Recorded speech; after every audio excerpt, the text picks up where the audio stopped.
감사합니다. 이 포럼이 평신도 중심으로 해서 시작된 포럼이 2회까지 또 3회를 이제 다시 하기로 그렇게 3회는 청소년들 이제 대상으로서 이제 포럼을 하는 걸로 그렇게 이제 준비하고 있는 과정에 오늘 2차 여러분들 많이 오셔서 감사합니다. 계속적으로 오실 거고요. 또 세계를 교회가 이 장소를 이렇게 제공해 주셔서 지금 시국인 만큼 교회를 장소를 잘 빌리기에 힘이 됩니다. 이 세계를 교회는 주차장도 좋고 환경이 참 좋은데 이렇게 장소를 제공해 주셔서 감사합니다. 오늘 오시는 모든 강사님들은 우리 포럼의 시작을 함께 했으면 좋겠습니다. 우리가 이 시간 나라를 사랑하는 마음과 하나님 나라를 사모하는 마음으로 모였는데 우리 시간 우리 민족교회, 한국교회 그리고 하나님 나라 가운데에 우리가 함께 겸손하게 나아갔으면 좋겠습니다. 그래서 하나님께서 이 땅 가운데 일하시고 고치시고 새롭게 하기를 우리 함께 사모하는 마음으로 함께 찬양 올려드리겠습니다.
서로에 대한 연대 책임을 가지고 있습니다.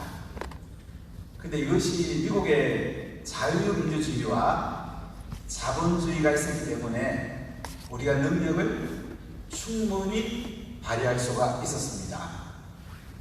지금 굉장히 그 대답이 와닿더라고요.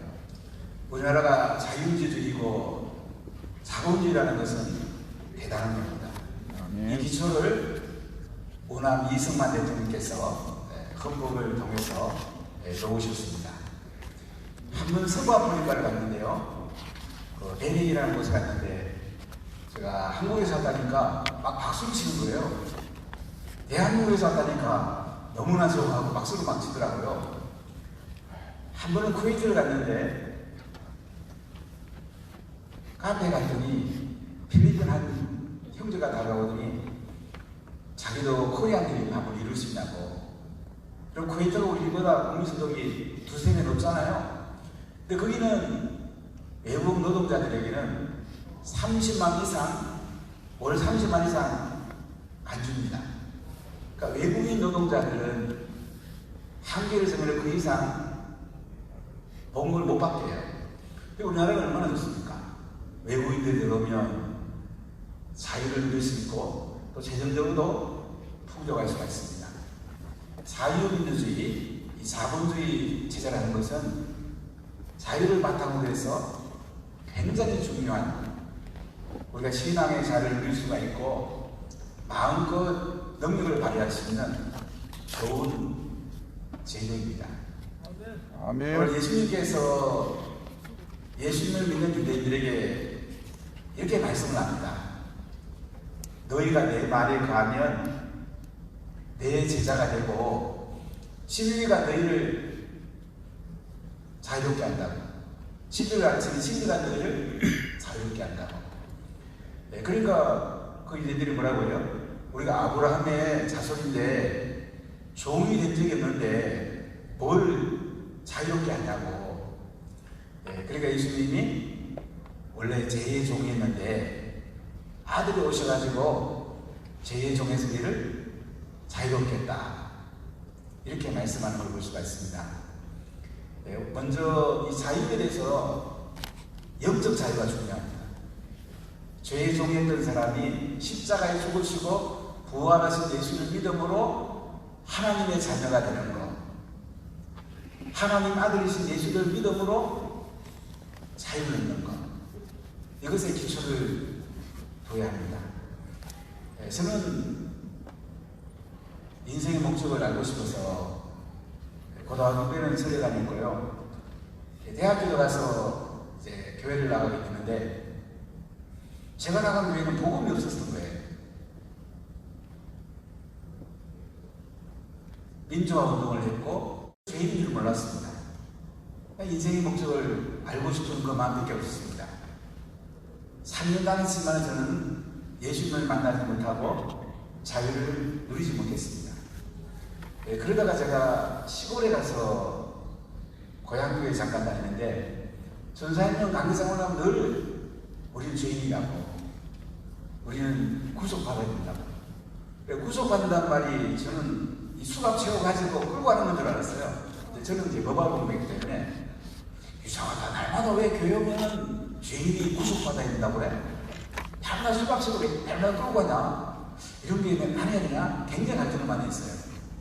그러다가 이제 제 동생을 때리고 무릎 꿇고 하나님께 한마디 드렸어요. 예수님 저는 죄인입니다. 예수님이 저를 위해 십자가에 죽으시고 부활하셨습니다. 이 예수님을 내 구주와 주님으로 완벽하게 모셔드립니다. 한 1분 정도 기도했는데요. 세상이 바뀝니다. 아멘. 밖에 나가니까 푸른 포기가 바뀌고 꽃이 얼마나 아름다운지 생기가 진동하는 거예요.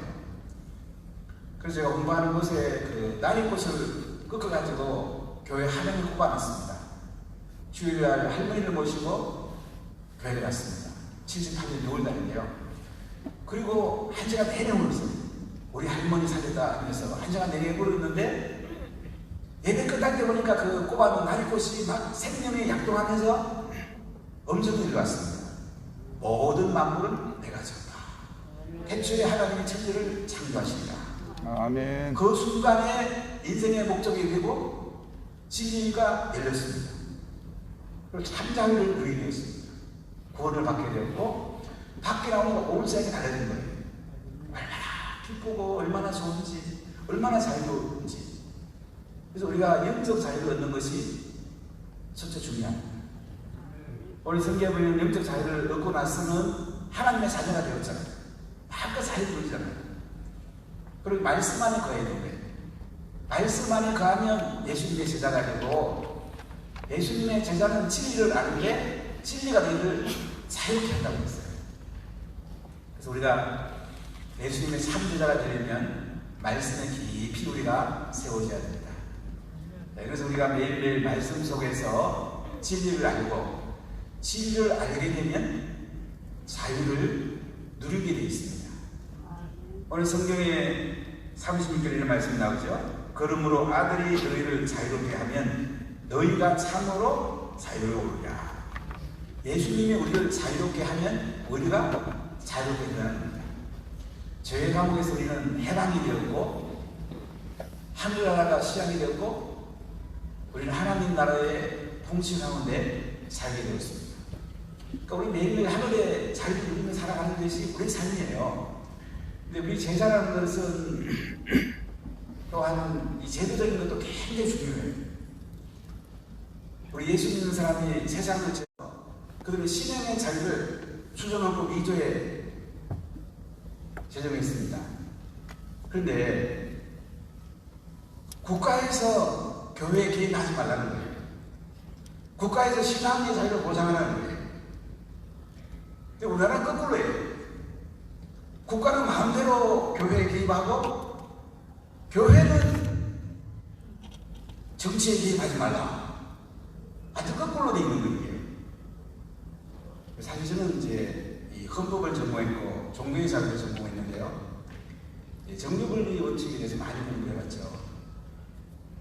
일제시대를 거치면서 일본 권력들이 우리 기독교인 정치에 개입하지 못하게 하려고 계속 정교분리라는 게 교회가 정치에 개입하지 말라 이렇게 많이 가르쳤잖아요.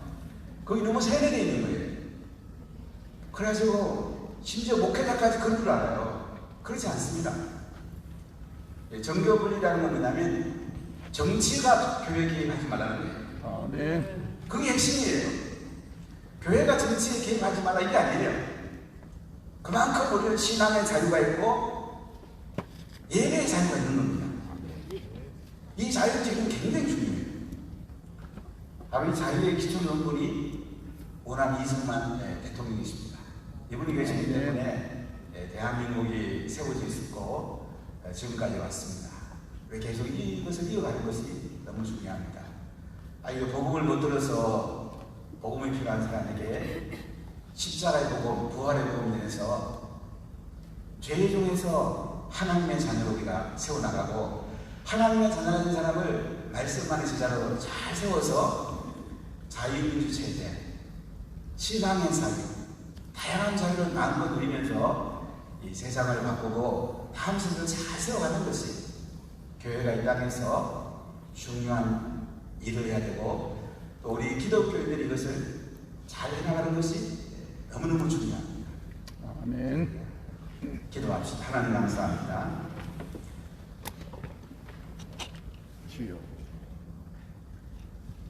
말씀만 임하면 예수님의 제자가 되고 예수님의 제자가 되면 진리를 알아야 되는데 진리가 너희를 자유롭게 한다고 했습니다. 아멘. 하나님 아버지 우리를 말씀 안으로 세워주시고 주여. 죄의 종에서 십자가에 죽으시고 부활한 예수를 믿음으로 하나님의 자녀가 있어서 자유롭게 해주셔서 감사합니다. 아멘. 자유롭게 된 우리들은 이제 세상을 하나님 나라로 바꿔가야 되는데 그러하기 위해서는 헌법에 보장된 자유권 이 자유를 우리가 잘 지켜나가야 되고 또한 신앙의 자유, 예배의 자유 잘 지켜나가면서 저희들이 세상을 자유민주주의로 잘 세워서 하나님 나라가 이 땅에 임하기를 소원합니다. 아멘. 오늘 이상만 대통령을 통해서 우리나라의 헌법을 잘 설계하게 하시고 지금까지 세계를 탁월한 대한민국을 세워오셨습니다.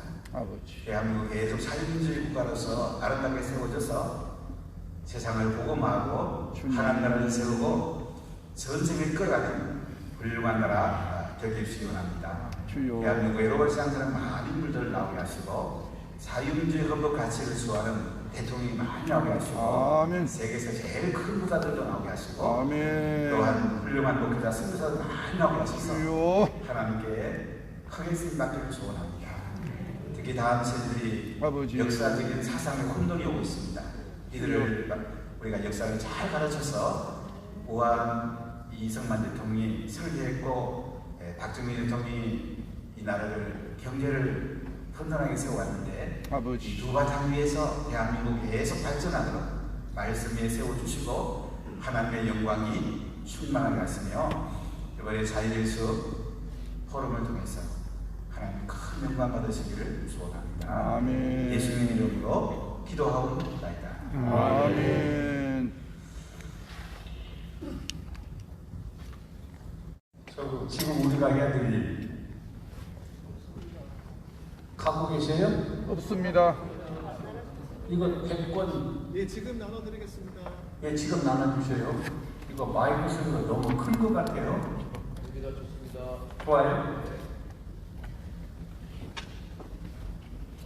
유교를 알기 전에 유교를 알으려면 4.3 사건부터 먼저 알아야 유교를 제대로 알 수가 있습니다.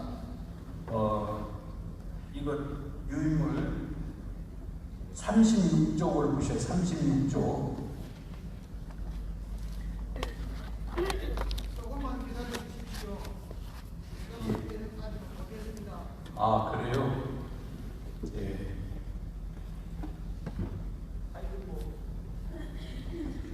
찬성을 하고, 야, 우익에서 이승만 중심에서 우익에서는 반대를 하고 그랬어요. 근데 그걸 좌우에서 너무 싸움하니까 하지가 어떻게 할 수가 없어서 신탁 통치하는 것을 무효화시키고 47년도 10월 달에 유엔에다가 한국 문제를 상정을 했어요. 그러니까는 유엔에서는 북한하고 남한하고 동시 선거를 해서 정식 정부를 만들자. 그래서 유엔에서 결의를 했어요. 그래서 48년도 1월 8일 날 유엔 선거 감사단이 왔는데 남한에서는 지지하는데 북한에서는 반대해서 선거관리위원들을 못 오게 해서 그것도 남북한이 동시에 선거를 못 오게 됐어요. 그래서 이제 하기가 다시 유엔에다 상정을 했어요. 북한에서 저렇게 반대해서 선거를 못 오니까 어떻게 하면 되겠느냐. 그러니까 선거 가능한 지역에서만 선거를 하자 해가지고 발표한 것이 48년도 5월 10일 선거예요. 이 선거가 발표되니까 박헌영이고 남한의 총책임자는 김상영이고 서울시 인민위원장은 홍민표고 그래요. 근데 그 홍민표가 김상영한테 가서 왜 50선거를 반대하느냐, 하지도 50선거를 참여하라고 자꾸 권고하고, 그리고 우익에서도 50선거를 참여하라고 그러는데 왜 50선거를 반대하느냐, 우리가 찬성을 하자. 만약에 50선거를 참여하게 되면은 그때 남부당이 당원이 30만이면 아니 60만이면, 지금도 60만이면은 국민의힘이나 민주당이나 이런 큰 당만 60만이지 다른 당은 40만, 20만, 30만, 5만 그래요. 지금도 60만 당원을 갖고 있는 데가 두 당밖에 없어요. 그런데 그 당시 60만을 갖고 있다는 것은 대단한 거예요. 그리고 국민이 76%가 지지를 해요. 그러면은 선거를 하는데 국회의원을 198명을 뽑아요. 그러면 198명 뽑는 데서 76%가 지지하니까 76%면은 국회의원 몇 명 넣었어요? 140명이 돼요. 그러면은 40명 떨어질 독 잡고 100명은 되죠. 100명 중에서 20명은 또 떨어질 독 잡더라도 80명은 되죠. 국회의원이 80명만 갖고 있어도 대단한 거예요. 지금도 5석 갖고도 큰 소리 치는 데 있잖아요. 근데 80석이면 대단하죠. 그래서 80석 이상 100석이면은 우리가 대통령을 그때는 이제 간접선거니까 김구나 조사왕이나 김규식이나 또 홍명이나 또는 김상민이나 박헌영은 대통령을 딱 뽑아가지고 그 대통령이 장관 다 임명하고 도지사 임명하고 청청장 임명하고 딱 장악해서 북한하고 합쳐버리면은 끝나버리는데 왜 반대하느냐? 이걸 누가 이야기했다고요? 홍민표라는 사람이 이야기했어요. 그러니까 김상민이가 깜짝 놀라면서 세상에 너같이 똑똑한 사람이 어디 있느냐 하고 탈북을 했어요. 그때 당시 대한민국에 3대 천재가 있는데 하나는 여러분이 잘 아는 오제도, 두 번째 조재천, 6.25때 대구 경북시장 경북도지사는 조재천, 그 다음에 세 번째가 홍민표예요. 그러니까 그걸 보고서를 써보라고 해서 보고서를 써서 북한에 이제 보냈어요. 박헌영한테 김상민이가. 그럼 박헌영이가 그걸 보고는 김일성하고 스티커 보고 셋이 앉아서 50선거를 참여할 거냐, 50선거를 반대할 거냐, 이거 셋이 앉아서 의논을 했어요. 여러분, 접시에 떡세기는 셀 것이 있어요, 없어요? 보면 알지. 뭐더러 그걸 세봐요. 한 50개 떡이 이렇게 많으면은 하나, 둘, 셋, 넷, 다섯, 여섯, 일곱, 여덟 이렇게 세보지. 접시에 떡세기인데 그거 뭐 세보라. 뭐더러 그거 세고 쳐다보면 알죠. 세상에 그거 세 사람이 앉아가지고 50선거를 참여할 거냐, 참여 말할 거냐, 의논하고 있는 거예요. 참, 이때 하나님께서 조선 공산당이 50선거에 참여하면 대한민국은 그걸 끝나버려요. 참여 안 해야 대한민국을 살죠. 참, 그래서 예수님께서 김일성, 박헌영, 스티커브 셋을 감동시켜서 50선거를 참여를 못하게 딱 결정을 내려버렸어요. 할렐루야. 아멘. 그걸 김삼영한테 연락을 했어요. 김삼영이가 남한에 있는 조선공산당에 전부 다 연락을 했어요. 50선거를 참여하지 말라. 그래서 조선공산당에서 50선거를 참여를 안 했어요. 그래서 한 명도 조선공산당, 쉽게 말하면 좌파, 빨갱이, 조선공산당이 국회의원에 한 명도 안 된 거예요. 이것이 예수님께서 김일성, 박헌영, 스티커프를 마음을 움직여서 참여를 못하게 해서 대한민국을 살린 유력한 증거예요. 그래서 대한민국은 예수님이 세운 나라지 누구 막 인간이 떠들고 왔다 갔다 해서 세운 나라가 아니에요. 그러니까 예수님이 세운 나라이기 때문에 예수 믿는 사람이 예수님을 잘 섬기고 이런 일에 대해서 고맙게 생각하고 더 감사해야 되는데 어떻게 잘 섬기지 않으니까 예수님 요즘에 되게 섭섭하게 생각할 것 같아요. 그래서 이제 50선거를 이제 참여 안 했어요. 그러니까 국회의원 선거 48년도 5월 10일 날 선거를 하고 나니까 이승만 지지파가 국회의원이 55명이 됐어요. 그리고 이제 조병옥계가 23명이 되고 나머지 무소속이요. 나머지는 이제 군소정당. 그리고 무소속이 85석이 됐어요. 그러면 무소속이 85석이 된 것은 유권자들이 우리는 이승만도 싫다. 우리는 조병도 싫다. 우리는 조선공산당을 좋아하는데 왜 조선공산당이 안 나왔느냐. 그러니까 우리는 무소속에다 찍어주자. 그래서 무소속에다가 투표를 한 것이 85석이 당선됐어요. 그러니까 85석은 조선공산당이 찍어줘서 무소속이 85석이 된 거예요. 그러면 85석인데 이승만이가 55석 갖고 조병옥하고 합쳐가지고 다른 군수정당한테 내가 한 자리 주고 장관 하나를 줄 테니까 우리를 협조하라 해가지고 이승만이 대통령이 된 겁니다. 할렐루야. 아니 조선공산당에 참여해서 무소속이 85석 됐듯이 85석이면 100석 되면은 조선공산당에서 다른 당과 합쳐가지고 김구나 김무식이나 조소왕이나 또는 뭐 김삼년이나 박헌영이나 이 사람들을 대통령 세웠으면은요 이승만 어림도 없어요. 대통령 되지도 못해요. 그리고 그 사람들이 정권을 딱 잡았으면은 대한민국은 각 이제 공산당으로 다 이제 임명을 하고 그러면 북한하고 남한하고 합쳐버리면은 대한민국 완전히 끝나버리는데 이 바보들이 참석을 안 한 거예요. 그래서 오늘날 대한민국이 있는 거예요. 할렐루야. 이게 예수님의 도와준 거예요. 예수님이 세운 나라예요. 그러는데 48년도 4월 3일에 막 폭동이 일어났잖아요.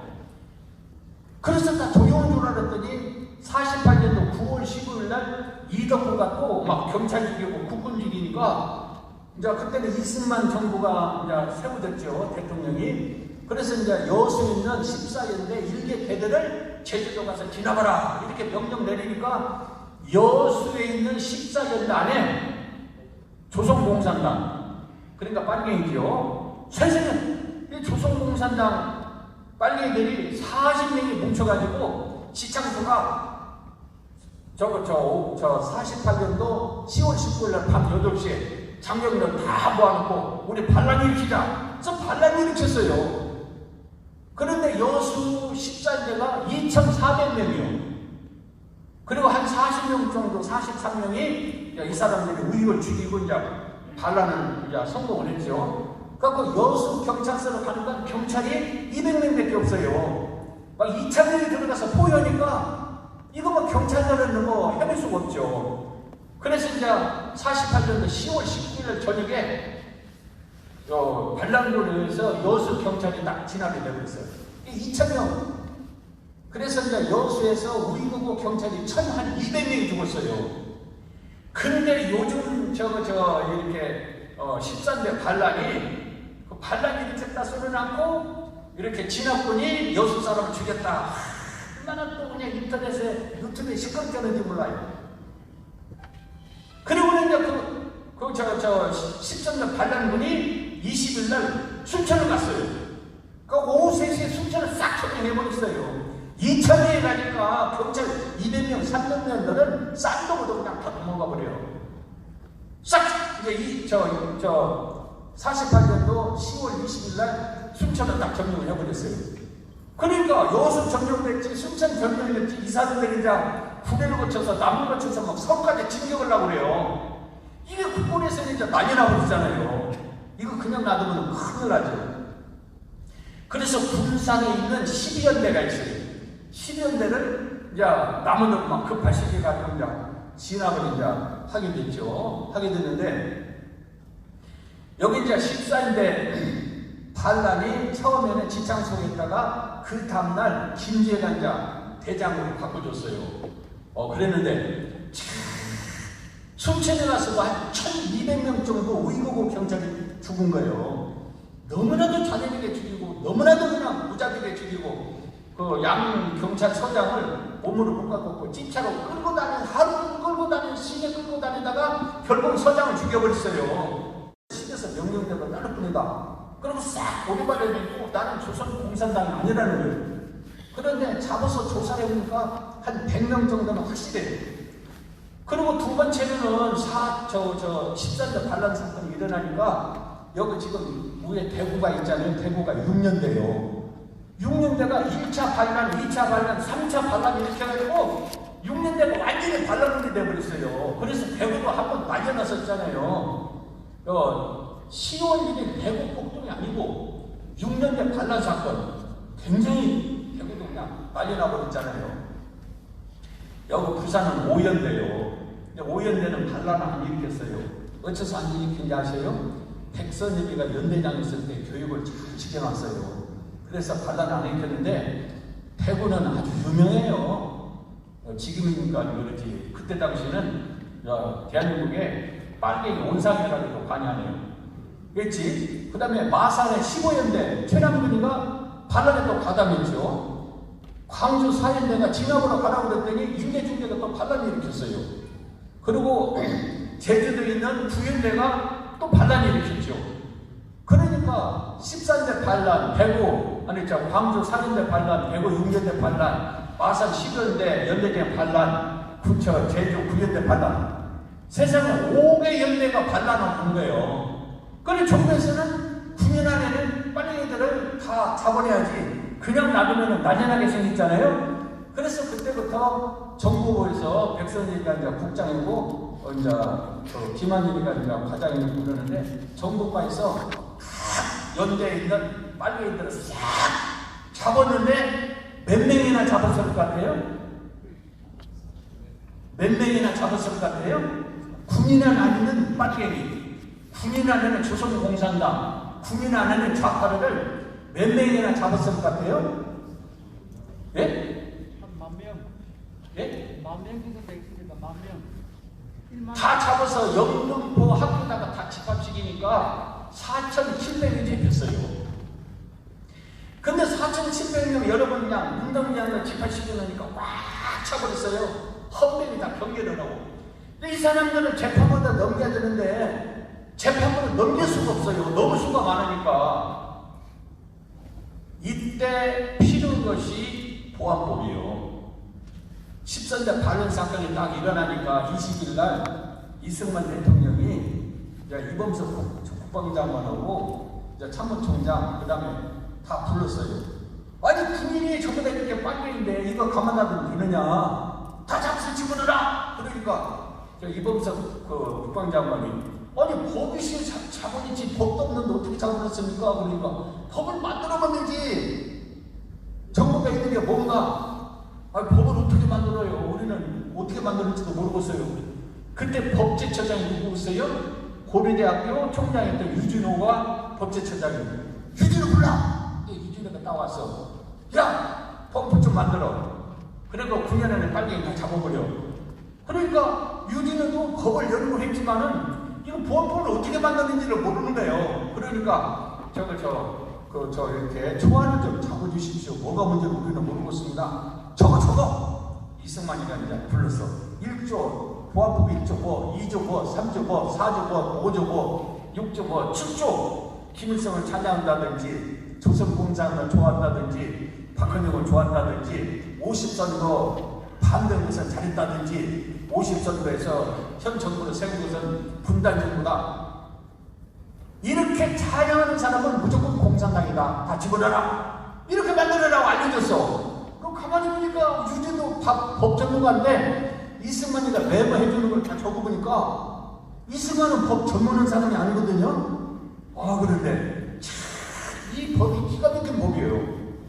그거는 48년도 저거 10월 20일 날 초안을 해서 11월 달 넘겨가지고 12월 1일 날 국회를 통과했어요. 아멘. 그리고 12월 20일 날 공포를 했어. 그러니까 한 달 만에 법을 국회를 통과시켜서 보안법에 만들어진 거예요. 근데 보안법 중에 7조가 가장 무서운 죄인데 영등포 고등학교에다가 4,700 군인을 다 집어치기니까 다 나는 공산당이 아니다. 나는 빨갱이 나는 난 좌파가 아니다. 증거를 대라. 증거를 댈 수가 없잖아요. 그 사람들이 확실히 빨갱이고 받아내는데 어떻게 그 사람들을 잡았어요? 어떻게 잡았어요, 여러분? 누가 선물로서 대답 한번 해보셔요. 재판해야 되는데 재판은 사람이 너무 많고 그 사람들은 틀림없이 빨갱이는 공산당인데 증거가 없어서 할 수가 없고 그걸 어떻게 잡아서 다 처치를 해야 되는데 숙청을 못 하잖아요. 그래서 육사 8기생들을 동원해가지고 저기서 1년, 2년, 3년 쫙 여기까지 이제 앉혀놓고 육사 8기생들이 2명씩 해가지고 자 오라고 그래서 불러서 이제 물어봤어요. 50선거는 분단선거라고 그러는데 50선거를 잘했느냐 못했느냐. 그럼 50선거는 분단선거는 안 됩니다. 얘만 그래 죽어라. 50선거는 북한에서 반대해서 어쩔 수 없이 나만의 한 것이지 북한에서 했으면 통일선거 할 겁니다. 그건 잘한 거야. 야, 너 이리 와. 너 이리 좀 와. 너 저거 미국이 좋아 북한이 좋아. 미국은 우리 시민이 하려고 그러지 나가야 되는데 아직 나가지도 않고 그러는데 미국이 뭐가 좋다고 그래? 야, 너 이쪽으로 와. 너 이리 와. 너는 미국이 좋아, 북한이 좋아. 미국이 좋죠. 그 사람 안 있으면 우리 해방도 못 됩니다. 그래도 고맙잖아. 너는 이리 와. 그걸로 보안법에 미국이 좋냐, 북한이 좋냐, 김일성이 좋냐, 이승만이가 좋냐, 그 다음에 50선거는 잘했냐 없냐 이걸 물어봐가지고 그거 확인한 거예요. 나는 50선거를 반대한다. 찬양한다. 그거로 나는 50선거 공산당에 가입한 일도 없고 나는 공산당은 싫고 나는 가입한 일도 없다. 이쪽으로 온 사람들은 그럼 너 전향하라. 그러면은 전향을 하면은 너 인정을 해주겠다. 전향을 안 하면은 너는 자로 보내서 소청을 해버리겠다. 그러니까 나는 공산당도 모르고 50선거 찬양하고 미국에 있어서 우리는 좋습니다. 그리고 전향서 쓰라면 전향서 쓰겠습니다. 전향서를 쓴 사람은 제대로 쉬고 휴가비를 줘서 집에로 보내고 끝까지 50선거는 잘못했다. 지금도 저 제주 사람들은 50선거 분단선거는 잘못됐다는 거예요. 지금 얘는 교과서도 그렇게 잘못됐다는 거예요. 그때 당시 좌파를 이쪽으로 와. 그러면 그냥 싹 소통인 사람들이 지금 교과서 다 만들어서 갖고 있어요. 너 50선거 잘해서 못했어. 그럼 잘못했습니다. 너 김일성이 좋아, 이승만이 좋아. 김일성이 좋습니다. 수성으로 가서 그냥 싹 소통시켜버렸어요.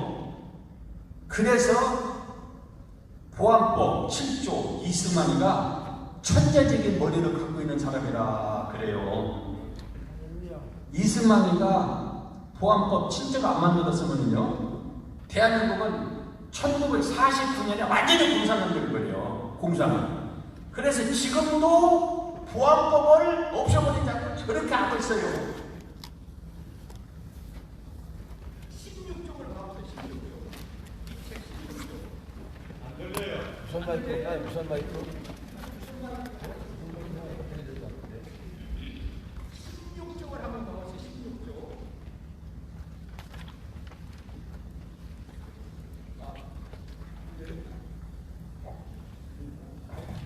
예, 16조.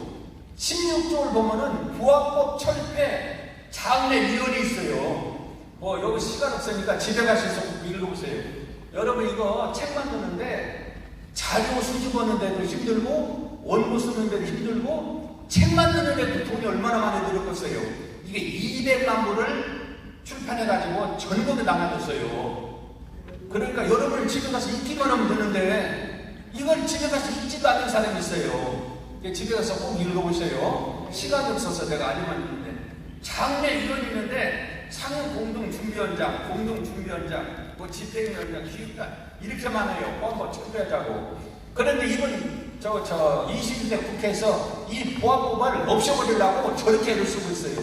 이 보안법이 없어지면은 공산당이나 춤을 춰서 대한민국은 지금도 공산화 됐지만은 공산화 돼버리는 거예요.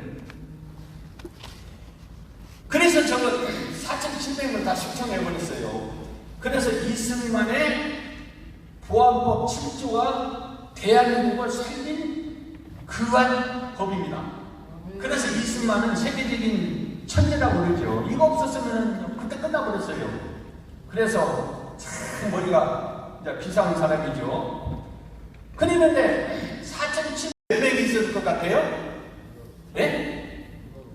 5,500명이요. 5,500명이 아직도 군인 안에 빨갱이가 있는 거예요. 그래서 싹 탈경을 해버렸어요. 5,500명이. 그때 당시 국군이 10만 명인데 10만 명 중에서 10,000명이 빨갱이 공산당이에요. 숙청 사람하고 탈경한 사람이고 그러니까 10%요. 그러니까 굉장히 많은 사람이죠.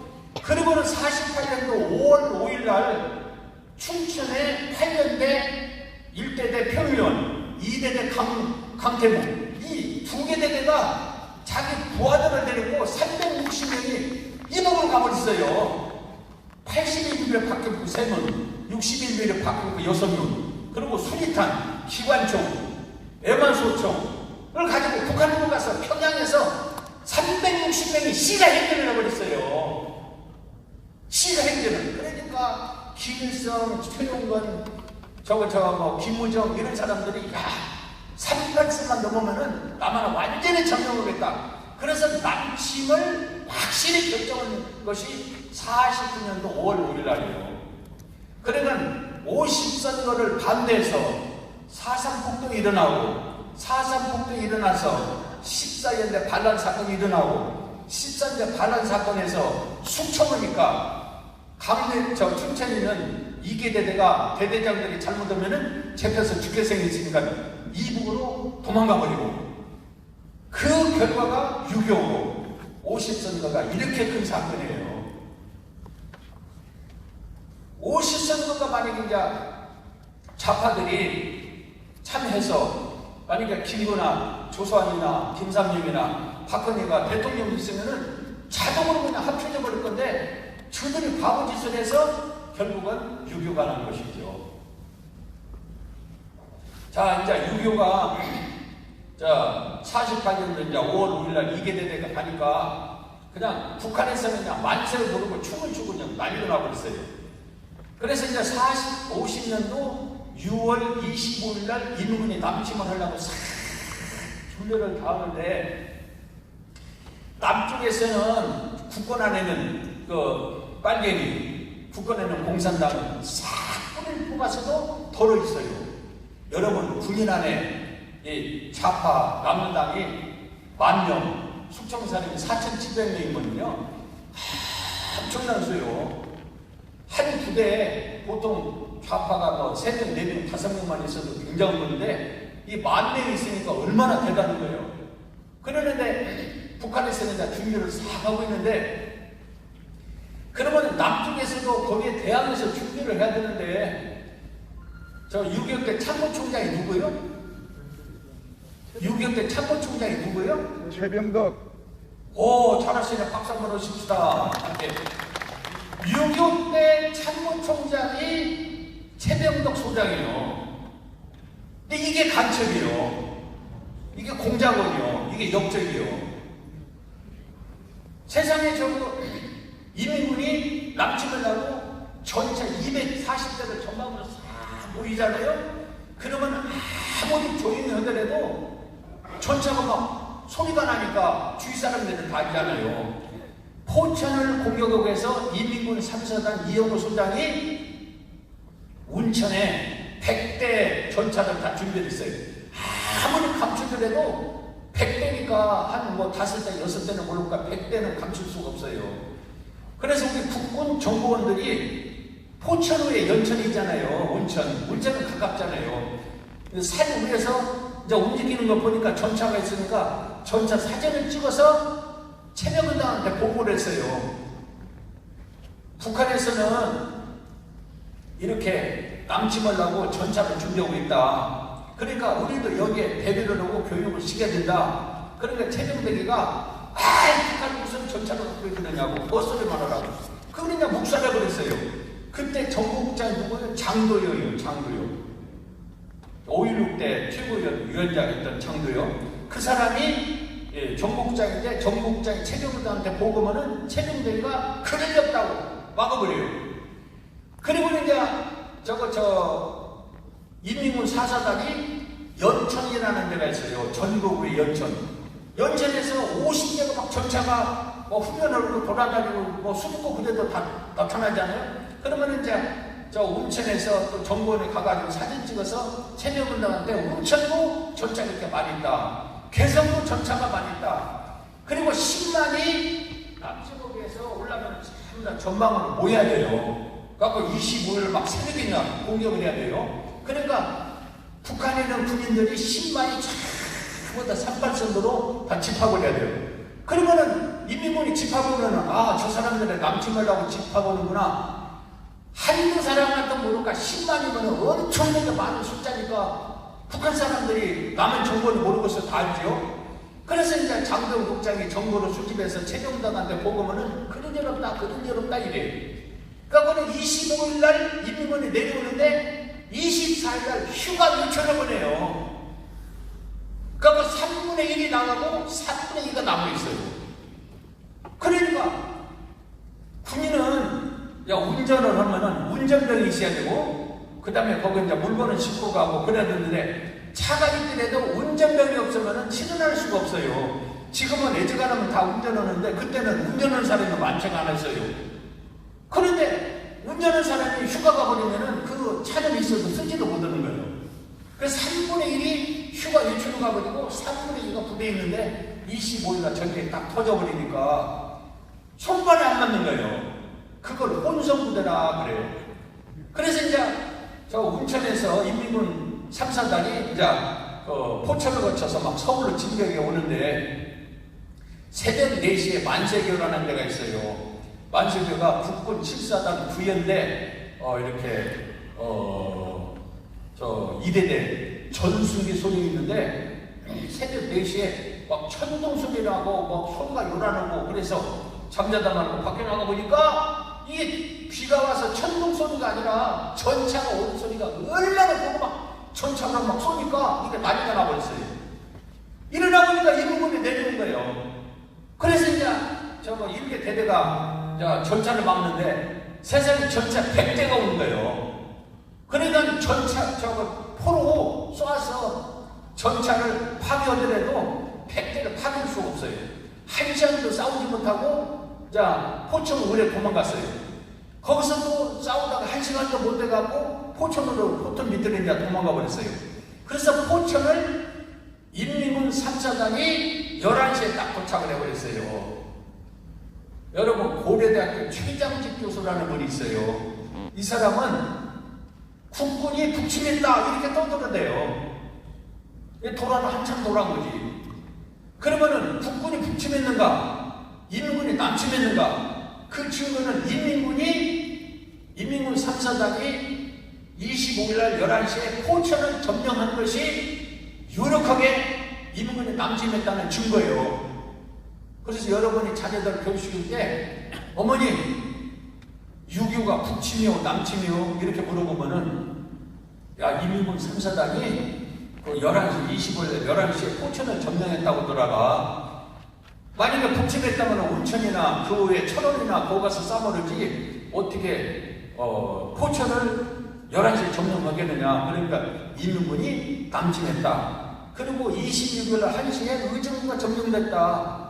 그리고 27일 날 수일을 점령하고 28일 날 4일 만에 서울을 점령했다. 이것이 인민군이 남청한 유력한 증거다. 이렇게 설명하면 애들이 금방 이해를 해요. 유대민족이 세계에서 가장 1등 국민이 된 것은 어머니와 자녀들을 교육을 잘 시켰는데 뭐 갖고 교육을 시키는가? 구약의 역사를 가지고 어린이를 가르쳐요. 그래서 구약에는 36권, 39권이 전부 다 역사책이에요. 어째서 하나님께서는 구약을 그렇게 역사책을 많이 썼는가? 알고 보니까 내가 중학교 때 대모에서 퇴학당할 건데 역사 선생이 잘 설명해가지고 퇴학을 안 당했어요. 이제 졸업할 때 나를 보고 그래요. 너는 성질이 고약하니까 너는 주목생으로서 깡패가 되든지 아니면은 일반 사회로 가면은 크게 되든지 둘 중 하는데 네가 인생 승리자가 되려면은 첫째 역사를 연구하라고. 역사를 연구해야 의식이 변화되고 의식이 변화돼야 사람 사는 제구식을 한다. 이렇게 알려주더라고. 근데 중학교 때는 뭔지를 몰랐어요. 지금 와서 그래서 최병덕 참모총장 보고 포천을 내가 막을 테니까 실탄을 주라. 그러면 그때는 실탄이 부평 경기창에 실탄이 다 있어요. 그리고 차량도 지금은 그렇게 못하지만 그때는 차가 없어서 부평에서 의정부까지 가는데 1시간 정도는 가요. 그래서 이제 부평에 가서 실탄을 실어다가 이사단을 줄 테니까 어쨌든 의정부에 포천에서 의정부로는 길목을 막아서 인민군을 막아라. 알겠습니다. 그래서 이영근 사단장이 5년대 16년대를 데리고 갔어요. 의정부에서 조금 올라가면 금호동이라는 데가 있어요. 축성리 밑에. 거기서 싸움을 하려고 보니까 기본 실탄밖에 없어요. 지금은 기본 실탄이 몇 발이에요? 예? 75발이에요. 그때 당시에는 한 크립에 8개 들어간 거. 그래서 286, 15개가 이제 기본 실탄이에요. 그런데 최종대가 실탄을 공급해 준다고 그러는데 아무리 기다려도 공급을 안 해줘요. 근데 이놈을 이러니까 다 죽게 생겼잖아요.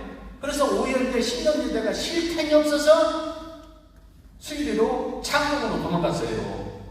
그러다 보니까 의정부가 그냥 순식간에 점령되고 그래서 인민군한테. 그래서 26일 날 인민군 3사단이 의정부를 점령한 것은 최병덕이가 이사단한테 실탄을 안 줘서 결국은 의정부가 점령된 거예요. 이것이 최병덕이가 첫 번째 간첩인 증거예요. 이런 강의는 제대 군인들, 장군들 한 600명 있는 데서 제가 프레스센터에서 강의를 했어요. 그랬더니 정례기라고 여러분 아시죠? 정례기가 막 뻥들려 나한테 어떻게 최병덕이 간첩이냐고. 그래서 최병덕 밑에 부관이라는 나엄광이가 있어. 나엄광을 아시냐고 내가 물어봤어. 그랬더니 안다고 그래요. 그 사람이 대한민국 중인데 국군이냐고 아니냐고 그랬더니 대한민국 국군이래요. 그렇게 모르면 되느냐고. 육군부로 가서 다 뒤져버리고 병적 빨아가서 6사 1, 2, 3, 8개까지 그리고 군사영화도 다 뒤져보고 통치했는가. 대한민국 호적이 없는 군인이 나엄광이에요. 중위. 이놈이 최병덕 국관으로 전부 다 뒤에서 공작을 다 한 거예요. 그래서 28일 날 오후에 북으로 도망가 버렸어요. 그게 최병덕의 간첩이라는 유력한 증거예요. 지금 여기 이제 방송 뭐 이렇게 많이 하잖아요. 다 유튜브 나갈 거죠. 만약에 이게 사실이 아니면요, 그 최병덕 부인 백경자가 지금 살아있어. 아들도 살아있고 며느리들은 당장 고소해버려요. 사실이 아닌 걸 했다고. 사실이니까 지금까지 이렇게 강연하고 다녀도 고소를 못해요. 그런데 실탄을 줘야 되는데 실탄 안 줘서 26일 날 인민군이 3사단이 의정부로 딱 점령했어요. 의정부 좀 밑에 가면은 혼동이라는 데가 있어요. 25연대가 거기서 이제 방어를 해서. 그러는데 25연대도 실탄이 없어요. 호방에서 올라왔기 때문에. 그래서 참모총장한테 실탄을 주시라고 그러니까 걱정하지 말라고. 부평에서 곧 올 거니까 이제 실탄 걱정하지 말라고. 그래서 이제 26일 날 2시에 인민군은 싸움을 한바탕 하고 나니까 실탄이 없어요. 그런데 인민군도 전차 하나가 파괴됐다고 다시 무조건으로 올라가 버렸어요.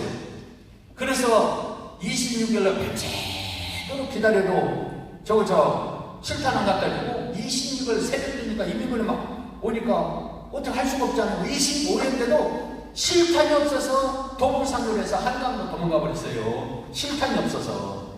여러분, 세상에 실탄이 없어서 의정부가 점령되고 순리가 점령되는 나라가 어디가 있어요? 아무리 전쟁사를 연구해도 실탄이 없고 먹을 것은 좋지 실탄이 없어서 국가가 망할 일은 없어요. 우리나라만 있어요. 그게 최병덕이가 간첩이라는 유력한 증거고 민족 반역자라는 유력한 증거예요. 그런데 이 최병덕이가 국군묘지 가면은 장군묘 저 위에 박정희보다도 더 위에 이승만보다도 더 위에 딱 누가 써졌어요.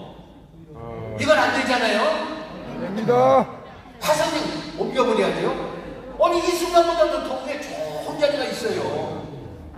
장군묘역이라고 제일 높은 자리. 할아버지 중저고 제일 높은 장관이 제일 위에 있고 그 다음에 손자 뭐 중손자 밑으로 내려오잖아요. 묘를 쓸 때. 그거 보면은 가슴이 터질라고 그래요. 그리고 최병덕이 간첩이라고 연사도 다닌 사람도 없고 책도 쓴 사람 있고 묘를 파헤친 사람도 없어요. 전혀 뭐 밥만 먹고 출세하고 돈 벌고 부동산 투기해서 막 20억 30억 벌라고 그러지 이 역사를 알아가지고 제대로 살다고 하는 사람이 없어요. 그러니까 우리는 선진국이 되려면 아직도 멀었어요. 선진국은 역사를 찾는 거, 역사. 아멘. 잊어버린 역사를 찾는 거. 아멘. 그래가지고 이제 미아리국에서 이제 막 탕탕 싸움을 했어요. 그러니까 이제 28일 날 1시에 이제 미아리를 넘었잖아요. 1시에 이제 미아리를 넘었는데 미아리국에서 그냥 막 전차포로 막 서울 시민을 쏘니까 서울 시민 150만은 전쟁이 일어나면 통일을 줄 줄 알았더니 아니 밤중에 막 천둥 소리라고 요라는 소리가 나는데 뭔 소리가 해봤더니 인민군이 서울을 점령해서 막 전차포로 막 쏘는 거예요. 75mm 막 빵! 이렇게. 그러니까 얼마나 반이 떨어지겠어요. 그러니까 그 150만이 이제 잠자다가 일어나서 난리가 나버렸죠. 그런데 최병덕이가 이제 28일 날 새벽에 2시 30분에 한강교를 폭발을 시키는 거예요. 한강교를 폭발시킬 때 미아리 근방에서 싸우고 있는 국군 주력 부대가 있어요. 7사단, 수도사단, 그 다음에 대전의 2사단, 이렇게 3개사단, 3개사단 주력 부대가 미아리에서 그래도 싸우려면은 이 사람들을 어떻든 한강 이남으로 후퇴시켜서 한강을 잘라야지 이 사람들이 살지. 한강을 자르려면 3개사단이 후퇴를 못해 다 죽어버려요. 근데 이 사람들은 3개사단을 후퇴시키지 않고 한강으로 잘라버렸어요. 이 사람은 어떻게 죽었어요? 다 끌어가 돼가지고 다 죽었는데 이제 그 군인은 전쟁을 하다가 불려면 제일 먼저 포를 빼야 돼요.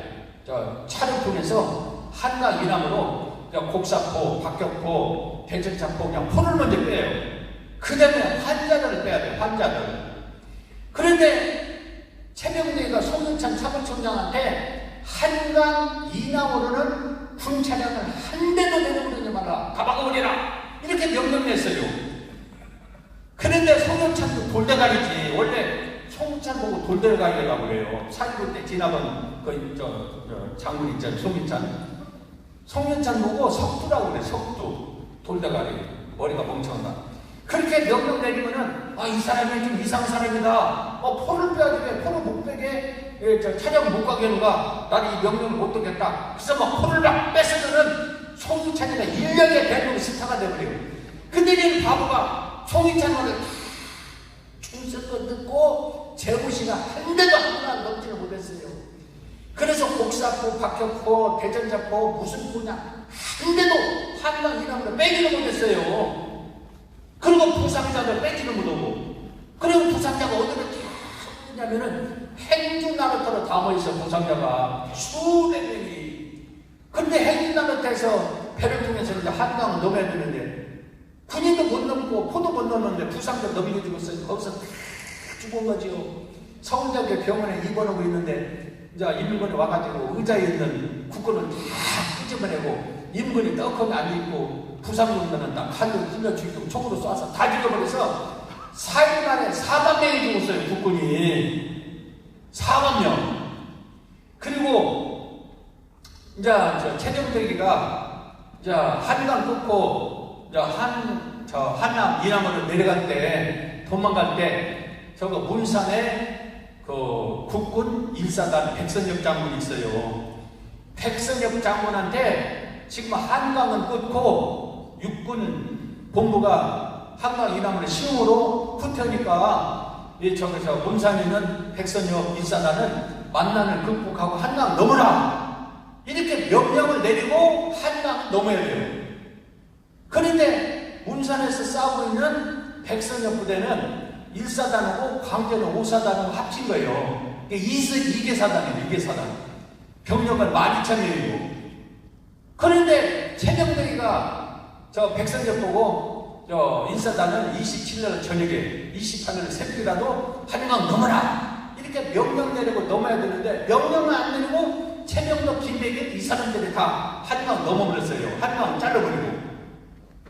그러니까 아침에 일어나고 보니까 한강 잘려졌는지 그래서 오늘 무르고 저 위에 저 임진강에서 내려오는 무르고 합치니까 굉장히 높더라고요. 그 이사포는. 그리고 해민나라들은 좀 좁고 그런데 수영을 해서 넘을 수 있을까 하는데 사람의 힘으로서는 수영을 해서 2, 3분을 넘을 수가 없겠더라고요. 그런데 인민군이 막 포를 쏘고 인민군이 오니까 어떻게 할 수 없으니까 막 옷 다 입고 반사만 입고 2, 3분을 넘었어요. 2, 3분을 넘은 사람은 무게 받아서 죽었어요. 여러분 반사만 입고 3,500명이 죽었어요. 그리고 해민나루터로 넘어간 사람은 그래도 수영을 잘하는 사람 그런 사람들은 어느 정도 살았어요. 어느 정도 죽고 그래서 12,000명이 3,500명 물속에서 죽고 다시 반사만 입고 넘은 사람이 5,000명이요. 그러니까 12,000명에서 5,000명 빼면 몇 명이 살았어요? 그러니까 8,000명이 죽은 거고 5,000명이 살아서 한강 넘었어요. 그리고 박혁권이 대전작권이 곡사권이 아무것도 가지고 한강 넘지를 못해갖고 다 맨주먹으로 이제 갔죠. 최영희 연대장이 12연대장인데 시험 보병하고 어떤 군인이 가서 보니까 입구에 쪽을 찌르고 반사만 입고 앉아있더래요. 그래서 누군가고 이제 가서 보니까 최영희 연대장이 반사만 입고 앉아있는데 공부 들어가서 내가 최영희 연대장이다 해야 되는데 반사만 입어서 부끄러워서 그 본부는 못 들어가고 구석에 앉아있더래요. 그래서 그래도 가서 신고를 해야지 여기 이렇게 앉아있으면 되느냐고 그 이제 사장이 살살 옷을 자기 거 옷을 벗어가지고 입혀줘서 그건 입고 본부로 갔었다고 그래. 최영희 연대장이 그 유명한 사람이 이렇게 최경덕이가 백선엽 보고 27일날 28일날 한강 넘어라 그래서면은 포도 갖고 넘어가고 복사포도 갖고 넘어가고 병력도 다 넘어가고 반사 안 입고 구두 신고 다 넘어갈 건데 그렇게 명령을 안 내리고 지들만 넘어갔기 때문에 다 죽어버린 거예요. 이게 최병덕이가 간첩이라는 유력한 증거예요. 그래서 이렇게 4일 만에 국군 6개 사단이 이제 전멸되어 버렸어요. 그래서 사단은 춘천의 6사단, 그 다음에 강릉의 8사단, 2개 사단밖에 안 돼요. 그래서 이제 인민군이 이제 이영호가 이제 28일 11시 30분에 이제 한강에 딱 와서 보니까 인도교는 폭파되고 철교가 2개 있는데 하나는 폭파되고 하나는 폭파가 안 됐어요. 폭파 안 된 대로 목판을 깔고 넘어가면은 충분히 넘어가겠어요. 그래서 이제 김 장군한테 군단장한테 이제 보고를 했죠. 지금 한강 넘자. 그러니까 김은 이제 김책은 김성한테 이제 보고를 했어요. 이영호가 한강을 지금 넘을 수 있다는데 한강 넘으면은 남쪽에는 국군이 다 전멸되기 때문에 그냥 부산까지 여러 명 간다고 그러니까 한강 넘자. 그러니까 김성희가 그래 좋다. 이영호가 한강 넘어라. 그래서 대표가 끝나버렸어요. 근데 김성희가 박한영 보고 이영호가 지금 한강 벽에 와 있는데 한강을 넘자고 그러는데 넘어야 되느냐 안 넘어야 되느냐 이걸 물어봤어요. 김성희가 박한영한테 이 바보 중에 그런 바보가 없어요. 야, 넘어! 그러지 뭐더러 박헌희한테 물어봐요? 그러니까 박헌희가 넘으면 안 된다! 그랬어요. 왜 넘으면 안 되느냐? 만약에 한강을 넘으면은 인민군이 침략국이 된다. 그러면은 북한에서 남한을 침략했기 때문에 미군이 한국전에 개입할 수 있는 명분이 생긴다. 미군이 개입하면은 우리는 전쟁이 굉장히 어려워진다. 그러니까 28일날 오늘은 가만히 계시고 남쪽에서 폭동이 일어날 거니까 조금만 기다려달라. 폭동이 일어나면은 인민군이 부산 가기 전에 완전히 남쪽을 해방시킬 수 있다. 전쟁은 싸우지 않고 이기는 것이 상책이다. 그러니까 싸우지 않고 부산까지 딱 점령한다니까 얼마나 좋아요. 그러냐고. 그럼 남쪽에서 폭동이 일어날 수 있냐고. 걱정하지 말라고. 나를 지지하는 조선공산당이 아직도 20만 있다. 그러니까 이제 서울을 점령했으니까 남쪽에서 군인이 폭동을 일으키고 반란을 일으키면은 저 13년 반란 사건 봤지 않았냐고. 그리고 저 제주도 폭동 사건 봤지 않았냐고. 대구 사건 봤지 않았냐고. 그냥 남쪽에서 그냥 우리 나를 지지하는 공산당이 들고 일어나면은 전쟁할 것도 없이 그냥 끝나버리니까 조금만 기다려달라고. 그럼 어떻게 해야 되느냐고. 이승엽이가 평양에 있는데 이승엽이가 서울시 인민위원장으로 가서 이승엽이가 폭동을 일으키고 막 반란을 일으키면은 29일날 끝나버린다고. 29일날 끝나면 너무 좋겠다고. 김세희가 그럼 그렇게 하라고.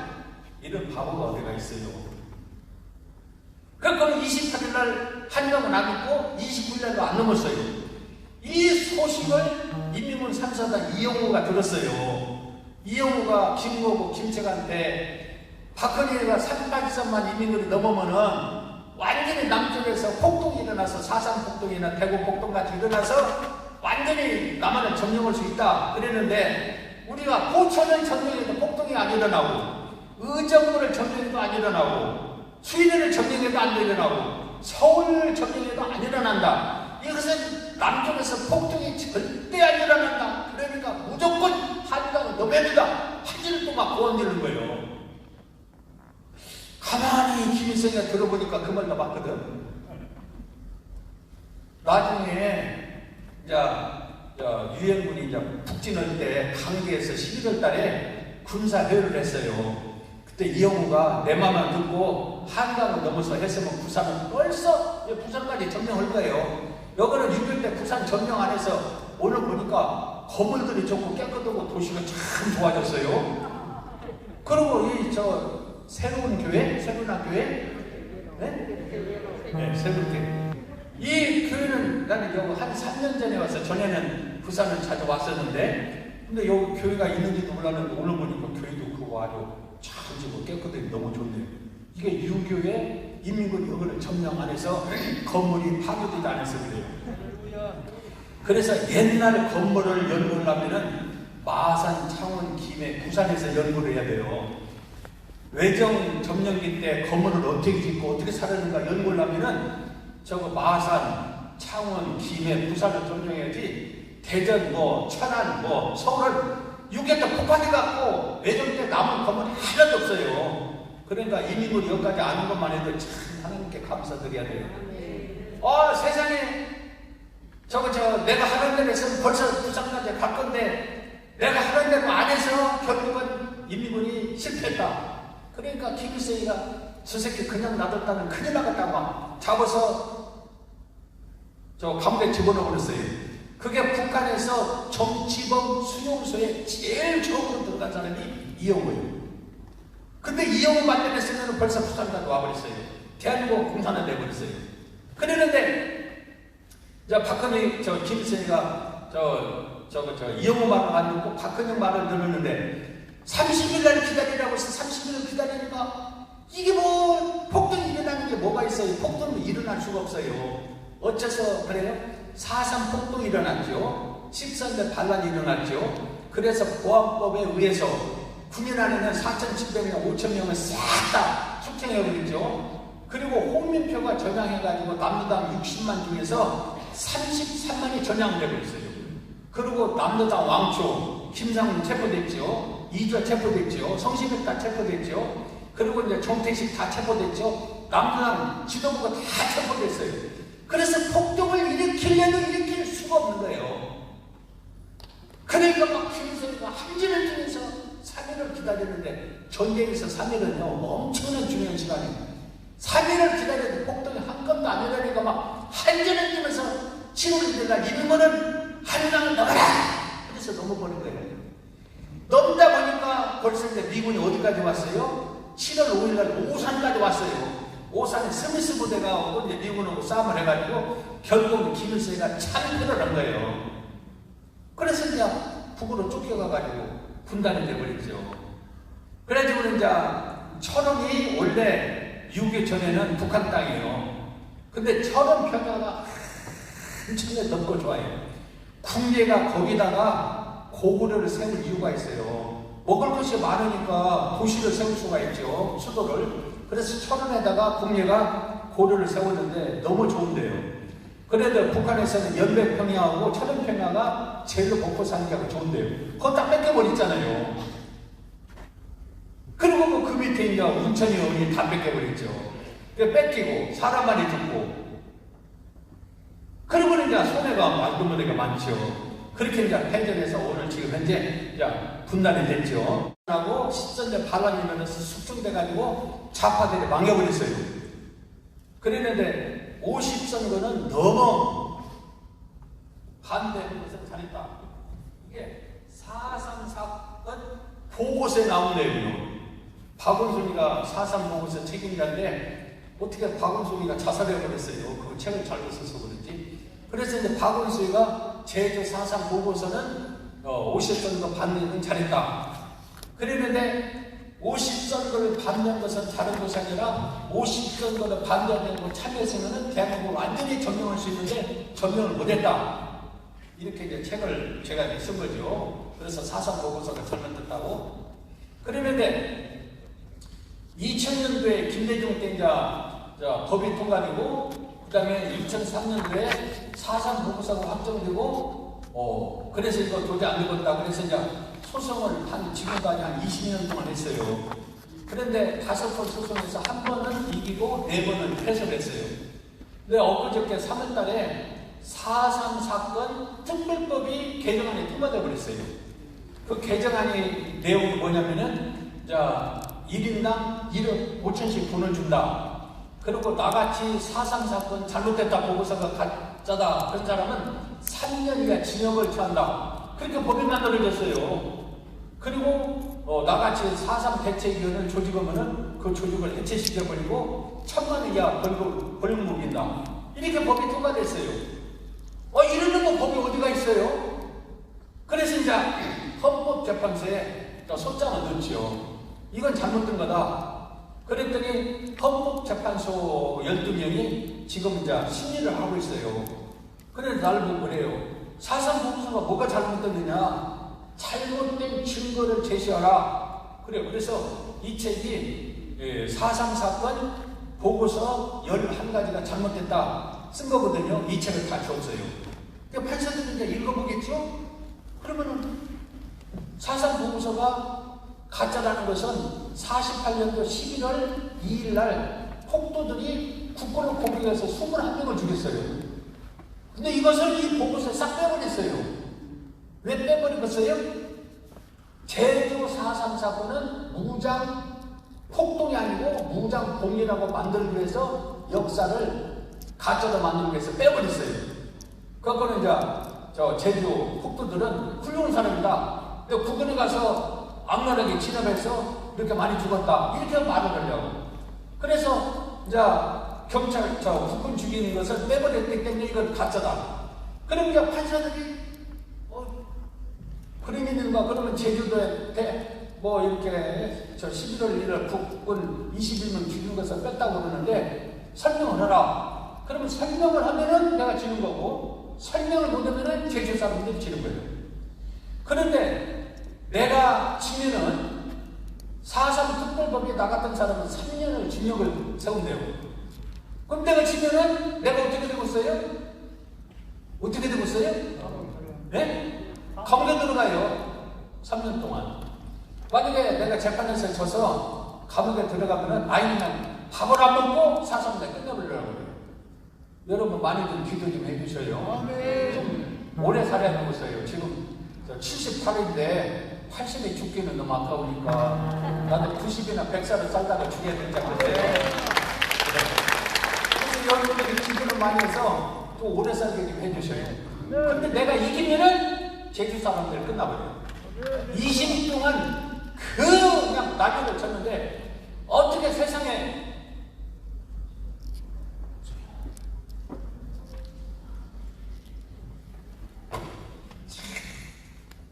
이거 정보 공개이기 때문에 와 사진 찍으면 걸려요. 그러니까 이거 찍지 마세요. 저기서 제주 폭동 일으켜서 경찰 국군이 잡아가지고 재판을 했어. 재판해가지고 무기 받은 사람 10년, 5년, 1년 이렇게 받은 사람. 어디 의무소 다 있잖아요. 여기 한번 가보세요. 이렇게 살짝만 보지 다 사진 찍고 그러면 안 돼요. 정보 공개는 안 되니까. 어디 의무소 몇 년 동안 다 했다는 거 다 있잖아요. 이렇게 있는데 대구는 이민군 6.25 때 점령이 안 됐거든. 대구는. 근데 15년을 사는 사람이 있어요. 제일 위에 사람이 15년. 이 사람이 이승만 정부가 나는 하늘 들어갔는데 대구 형무소 감옥에 집어넣었다. 너무 억울하다. 그러니까 나 돈을 달라. 그래서 소송에서 세상에 이겼어요. 그래서 13명이 돈이 나갔어요. 여기 전부 되기 때문에 18명이거든요. 18명이 소송에서 54억이 나갔어요. 돈이 54억. 그런데 1인당 뭐 5천만 원씩, 2천만 원씩 나가는 건 모르겠죠. 6.25 돌아가신 분들 지금 보상이 한인 사람이 8천만 원이네요. 그 다음에 5천만 원. 이 사람들은 다 2억 이상씩 받아갔어요. 지금 이런 세상이에요. 어떤 사람들에게 대한민국이 아주 사기적으로 대한민국이라고 그러는데 간판만 대한민국이 인민공화국이에요. 그 증거는 바로 이게 인민공화국이니까 이렇게 하지 인민공화국이 아니면 이렇게 할 수가 없어요. 그러니까 지금 현재는 대한민국은 이름만 간판이 대한민국이지 인민공화국이에요. 이것이 그 증거예요. 그런데 4.3 사건 처음 조사해서 희생자가 14,000명이에요. 그러면 14,000명 되지도 않는 거예요. 그런데 14,000명을 1억 5천씩 준다고 국회에서 올 3월달에 통과돼 버렸어요. 그래서 경제기획원에서 1조 5천억을 일선을 세워가지고 지금 돈을 지급하려고 그래요. 그래서 헌법소원 재판하면서 이 재판이 끝나기 전에는 돈을 지급을 좀 하시오. 그래서 지급적 이제 가처분 신청을 해놨어요. 그래서 이제 돈이 못 나가는 거죠. 그런데 이렇게 이렇게 재판에서 이겨야 되는데 헌법소원이고 일반 재판이고 어디고 우리 법 연구에 있잖아요. 그 사람들의 전부 다 재판 판사들이 있잖아요. 그 사람들한테 걸리면 그냥 뭐 심사 할 것도 없이 그냥 다 기각시키고 다 패소시키고 그러잖아요. 그래서 20년 동안 5번 소송해서 한 번은 이기고 4번을 다 져버렸어요. 소송 비용만 3억 5천만 원 들어갔어요. 그런데 이번에 져가지고 내가 감옥에 들어가면은 돈 들어갔지, 시간 소비했지, 요거도 먹지, 기타가 됐지, 너무 억울하잖아요. 그래서 이번 소송에서 이겨야지 내가 감옥에 안 들어가지. 그러면 감옥에 들어가게 생겼어요. 이제 이럴 때는 여러분들이 기도를 좀 많이 해줘야 돼요. 아멘.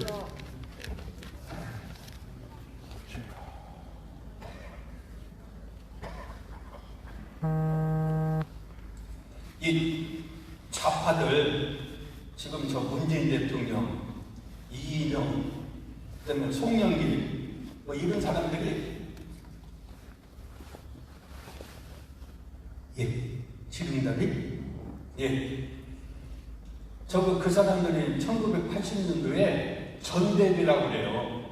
전대업이 공부를 하는데 뭐 갖고 공부하냐면은 역사 갖고 공부를 해요. 6.25 4.3 사건 그런 거 가지고. 그래서 6.25는 국군이 북점을 했다. 그리고 사상사고는 두 달 정도다. 이승만은 악질이다. 이런 식으로 가르쳐요. 이게 우리는 결코 둘이 좋다. 전대에서 된 책이에요. 이 책 가지고 송영길, 저 이인영, 우상호, 문재인 이런 사람들이 이 책 갖고 공부한 거 이게. 이 책 역사. 그런데 내가 이걸 읽어보니까 이걸 읽어보면 나도 빨갱이 되게 생겼더라고요. 좌파가. 그렇게 무서운 책이에요. 이런 책이. 그러니까 역사를 연구해서 열심히 해가지고 자녀들을 잘 가르쳐서 좌파가 되지 않도록 해야 돼요. 특히 교회에서는 좌파가 되지 않도록 청년들을 잘 가르쳐야 되고 있죠. 그 다음에 저 고대명 사건이 있어요. 저 60만 남부당 중에서 33만이 전향을 했어요. 그 전향한 사람을 오재도 검사가 고도명을 만들어서 조직을 했어. 근데 이 사람들이 6.25 때 저 서대문 형무소고 마포 형무소, 인천 형무소를 사람을 죽일 수가 없어. 너무 많아서. 그래서 열심한 창구고 그냥 도망가서 그분이. 이 사람들이 이 부분에 들어가고 이 사람들이 경찰 부분을 다 죽이니까 7월 20일 대전에서부터는 이 보대면 사람들은 싹 죽이고 내려가지 안 된다. 그래서 죽이고 내려갔더니 지금은 이것은 벌목일인데 이것은 저거 뭐야 시간이 없어서 그냥 가겠습니다.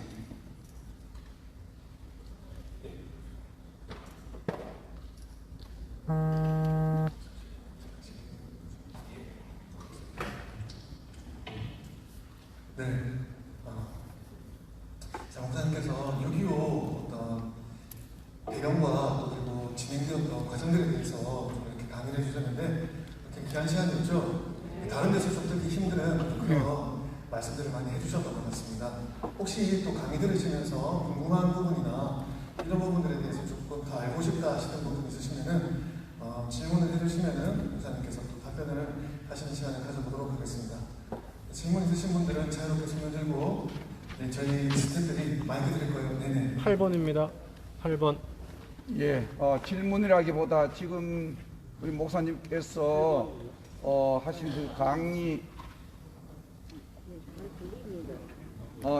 책자를 통해서 많이 읽을 수 있도록 그 문서로 그 책자 보급하는 데 대해서 지금 좀 적극적으로 하시는지 한번 대답해 주시면 감사하겠습니다. 지금 우리가 지금 해야 될 일 이것을 한 200만 원을 찍었어요. 그러니까 뭐 전국에 나눠주고 그랬는데 국민의 힘에서 4.3 특별법도 통과될 때 저지를 해야 되는데 원희룡이하고 김정인이가 지지를 하는 거예요. 그러니까 다른 사람들이 반대하더라도 김정인이가 대표가 지지를 하고 원희룡이가 지지를 하니까 그냥 통과돼 버렸어요. 제가 어떤 변호사를 선임해서 법사위에서 이걸 조절하고 고쳐를 했었는데 그 변호사가 원희룡하고 김종인이가 지지해서 도저히 못 오겠다고 그래서 포기를 했어요. 이 원희룡이가 앞으로 무엇을 한다면 적극적으로 반대해야 돼요. 이게 이름만 우익정당에 있지 사실은 이렇게 4.3 특별법을 통과시킨 사람인데 이런 거를 한 200만 원 찍어서 돌리다가 나는 고생하고 요거도 먹고 돈 들어가고 저 사람들은 국회의원되고 대통령도 출세하고 이거 그만둬야 되겠다. 그래서 그만뒀어요. 여기 4.3 책도 해서 여기 동아대학교 부산 그리고 경북 경남대학교 그리고 이제 대구 가면은 경북대학교 그래서 이 경남 경북도 8시 반에 이런 4.3 책 같은 것도 많이 나눠주고 그랬죠. 그런데 앞으로 더 확인을 해야 되는데 새누리당이 같이 우리하고 협력을 해야 되는데 저 사람들은 출세밖에 몰라요. 국회의원 되는 것밖에 모르고 우리는 돈 들어가고 요거도 먹고 그리고 뭐 이렇게 싸면 하고 그러니까 어떤 데는 너무 낙심이 돼요. 그러나 뭐 열심히 해야 되겠지 않은 날까지는 고맙습니다. 또 저서를 많이 쓰셨거든요. 이미 문서로 많이 기록이 남겨져 있습니다. 이쪽에 뒤에 보면 원하시면은 로비에 목사님 조서들이 좀 이렇게 펼쳐져 있습니다. 좀 사실 분들은 많이 사주시면 좋을 것 같습니다. 네, 또 다음 질문 받도록 하겠습니다. 저기 우리 손들어 주신 우리 목사님.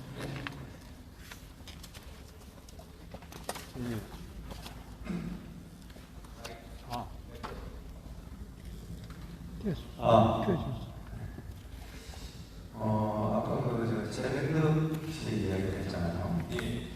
한강 폭발을 시킨 분이 재백덕 씨라고 말씀하셨죠. 근데 지금 그 이승만 대통령이 명령을 해서 한강을 폭발시키고 그런 경험을 인해서 많은 돈도 주고 서울에 있는 주민들이 고난을 겪었다 이런 이야기를 하잖아요. 그러면 그 내용하고 지금 최병덕 씨하고 이승만 대통령하고의 전쟁 그때 당시에 어떤 관계가 있었길래 그 폭파되는 일이 있을 수가 있었는가? 원래 그 다리 폭파는 그 내무장관 소관이에요. 근데 내무장관 김효석이가 이게 공산당 간첩이에요. 그래서 27일 날 벌써 북으로 넘어가 버렸어요.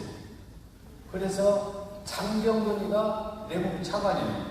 그래서 장경건이가 내무장관 일까지 같이 하고 있어요. 그러는데 이승만 대통령은 27일 날 새벽 3시에 대전으로 이제 옮겼어요. 그리고 폭파는 28일 날 새벽 2시 30분에 폭발했거든요. 그런데 이제 그 국무회의에서 회의를 할 때 이승만 대통령이 주관해서 회의를 할 때 인민군이 서울에 오면은 한강을 폭파한다. 근데 그 시간은 날짜 시간은 모른다. 언제 인민군이 서울 올지 모르니까 그 정도만 해놓고 이제 이승만 대통령은 27일 날 새벽 3시에 대전으로 가고 그 권한을 다 위임받은 사람이 김효석은 간첩이라 북한으로 가고 장경은 차관이 책임을 지고 28일 날 육군복이 있었어요. 장경건하고 최병덕이가. 그래서 이제 28일 날 새벽 2시에 인민군이 미아리 고개를 넘었다. 장창국이가 알려주니까 2시 30분에 폭파하라. 장경건이가 최병덕한테 명령하고 최병덕이가 최창식 공병부대장한테 명령해서 이제 폭파된 거죠. 이렇게 순서예요. 그래서 이승만 대통령은 직접적으로 크게 관계된 것이 아니라 그 다리 폭파는 내무장관 소관이기 때문에 장경건이가 최병덕한테 이제 명령을 내린 거죠. 또 물어보시죠. 네, 어린이 친구가 질문이 있는 것 같은데요. 네. 질문해 주세요. 최병덕은 어떻게 죽었어요? 너 몇 살이냐? 11살. 어이구, 어른들도 모르는 질문을 그렇게 잘했네. 최병덕이가 아주 나쁜 사람이니까 이 사람을 그냥 두면은 국가가 크게 혼란스러우니까 국방부 장관이 최병덕한테 명령서를 줬어요. 그 명령서에 최전방이라서 싸움하라 이렇게 명령서를 줬어요. 그래서 최병덕이가 부산 편성군 사령관이고 편성관 부산에 와 있는데 자기 부하들을 데리고 구대에서 진주 넘어가려면 하동이라는 고개가 있어요. 그 고개에서 인민군 육사단하고 싸우다가 거기서 이제 총 맞아서 최병덕 참모총장이 세상을 떠났죠. 그렇게 돌아가셨어요. 어떻게 그렇게 그런 질문이 나옵니까? 이해가 돼요? 네.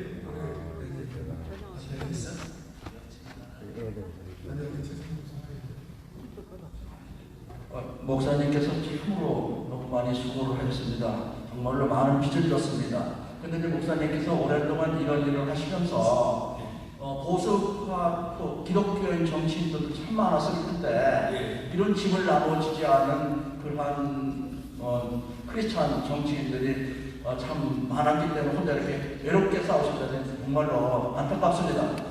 그래 앞으로도 이게 지금 정치인들이 이걸 먼저 이렇게 해야 될 텐데 이런 정치인들을 이 운동의 목사님 운동의 후원이나 어떻게 협조를 요청하는 그런 노력을 해보셨나요? 예, 제가 이제 수의회에서 목표로 했는데 도봉갑에 저 국회의원한테 내가 당신이 4.3을 날 협조면은 도봉 가면서 평생 내가 국회의원 노릇 내가 밀어주마. 그러니까 국회 난민이 굉장히 중요해요. 나를 도와달라. 그래서 당선을 시켰어요. 당선시킨 다음에 협조를 받는 거예요. 그래서 싹 떨어져버렸죠. 그리고 이제 도봉갑이 있어요. 여기는 강북갑이고 거기 도봉갑. 그 이름 대면 여러분 다 알 거예요. 근데 이제 젊은 사람인데 내가 교회를 동원하고 아는 사람 동원해서 평생 국회의원 노력을 할 테니까 나를 도와달라. 그러면 두 사람이잖아요. 두 사람은 당선시켰으면 어지간하면 할 수 있거든요. 그런데 협조를 안 해요. 그래서 내가 다시는 이걸 도와줘야 되겠다. 그래서 싹 떨어져버렸어요. 그리고 이제 서울시장 나온 현대 정부라고 하는 여러분 다 알 거예요. 찾아가서 연설할 때 4.3 이야기를 꼭 하시라. 그러면은 그냥 전적을 다해서 시장 선거는 내가 도와주고 컴퓨터 5명 전문가들을 데려서 사무실도 차리고 그랬거든요. 그랬는데 안 넣은 거예요. 그래서 내가 그 사람도 돕지 않았어요. 그래서 이렇게 국민인 국회의원들이 나를 좀 도와주면은 큰 힘이 되죠. 근데 안 넣은 거예요. 그래서 국민의힘이나 민주당이나 별 차이가 없어요. 4.3 통과하는데 그래서 어떤 때는 참 아쉬운 때가 많아요. 그리고 여기서 이제 공개적으로 이야기하면 문제가 될 것 같은데 어느 단체가 돈이 많아요. 그래서 이승만하고 관계된 단체니까 당신네들 이승만이 지금 목을 잘랐거든. 4.3 사건은 이승만이가 반역자다, 살인자다, 학살자다 지금 해놨거든요. 그러면은 광화문에 이승만 대통령 동상을 세우더라도 판결문 하나 갖다가 딱 붙여버리면 끝나버린다. 그러니까 내가 재판에서 이겨야 되니까 너는 좀 도와달라. 그래도 단돈 내가 1,000만 원 소송할 때 100만 원씩만 도와달라. 그래도 안 놔줘요. 그래서 참 어떤 때는 이거 내가 끝까지 해야 되는가 이런 생각도 드는데 이번 소송은 이제 마지막이거든요. 그러니까 마지막까지 해서 끝내버려야 되겠다 이런 생각을 하면서 참 이게 너무 힘들고, 그리고 이제 독립군들이 어떻게 힘들면서 그렇게 독립운동을 했는가 그걸 이해를 하겠더라고요. 그래서 참 어림이 많아요. 여러분들이 여기 지금 이렇게 부산에서 이렇게 운동하는 데가 많이 있더라고요. 또 전교조 대학 선생님도 있고 그런데 많이 이렇게 협조하고 교회에서 예산을 세우셔야 돼요. 그리고 지금 좌파들은 역사학자가 참 많아요. 고려대학교 추장지, 연세대학교 박민희, 서울대학교 백남천, 그리고 외국어대 이장희, 그 다음에 동국대학교 누구요? 유명한 사람. 그래서 전문 역사학자가 20명이 넘어요. 그 협조하는 학자가 600명이에요. 그리고 교과서를 쓸 수 있는 실력 있는 사람이 300명이에요. 여러분, 우리가 역사학자가 누구예요? 이야기해보세요. 없어요. 그리고 교과서 쓰는데도 교과서 쓰려는 실력 있는 사람이 한 사람도 없어요. 그러니까 교회는 무슨 일을 해야 되는가? 훌륭한 사람을 길러내야 돼요. 아멘. 여기 장로님들 오셨으면요, 내년 예산에 역사 박사교를 받을 사람들 5천만 원씩 장학금을 줘요. 그럼 10년이면은 다 박사 돼가지고 각 대학교 가는데 기독교 학교가 많잖아요. 한일에서 서울여자대학교, 백석대학교. 그런데 역사, 현대사 적어놓은 사람이 없어서 체험을 못해요. 여기 생일 때 어저께 박사 계시다고 보면 아들이나 누군가 여기서 청년 가르치고 가르치고 그러지 말고 박사학위 받았으니까 서울대학교에서 역사 박사학위 받으면요 참 큰일 날 수 있어요.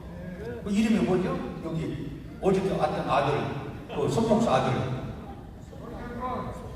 손영광 오셨어? 손 한번 들어봐봐요. 오셨어? 손영광 왜 오늘 안 오셨어? 손영광 이전의 사람들은 다시 서울대학교 가서 역사학과 가서 박사학위를 받으세요. 그러면 한국의 별거같이 빛난 사람들이고 그런 사람들 우리는 역사학자가 없잖아요. 또 질문을 보겠습니다. 예. 잠시만요. 마이크 드렸어요. 네, 질문하신 분은 어차피 다 앉아 계신 분은 마스크를 절대로 벗지 마시고 잘 주시기 바라겠습니다. 오늘 목사님 강의를 들으면서 상당히 몰랐던 부분들도 알게 돼서 너무 고맙고요. 아까 최병동 얘기하면서 예. 간첩 얘기하셨지 않습니까? 예. 지금 듣고 나니까 뭐 충분히 그럴 자료도 있는 것 같은데 저는 그 다부동 전투에 이제 백선엽 장군 전승사를 이렇게 알고 있으면서 그러는데 백선엽 장군이 그 도하를 한강을 남하를 이렇게 소위 말하면 전략적으로 못하고 예. 최병덕이기 때문에 이제 소위 돌림 당했다가 나중에는 그 아까 이사단이가 육사단 그 행준합의에서 건너서 갈 때 그때 백선엽 장군 어떻게 도하를 하고 나중에 수상 다부동 전투까지 가셨는지 그 과정이 조금 알고 싶습니다. 예, 저거 27일 날 오후 3시에 김홍일 장군이 백선엽 사단장을 만났어요. 만나가지고 지금 인민군 3사단이 수리에서 싸우고 있다. 내일이면은 서울에 점령을 바꿨다. 그러니까 오늘 저녁에 3개 연대가 있는데 2개 연대로 방어하고 1개 연대로 무슨 포부터 빼라. 57mm 대장포, 바주카포, 곡사포를 빼라. 그래서 내일이면 한동가 폭파되는데 혼동가 폭파되면은 저거 인사단은 호텔처가 없으니까 전면돼 버린다.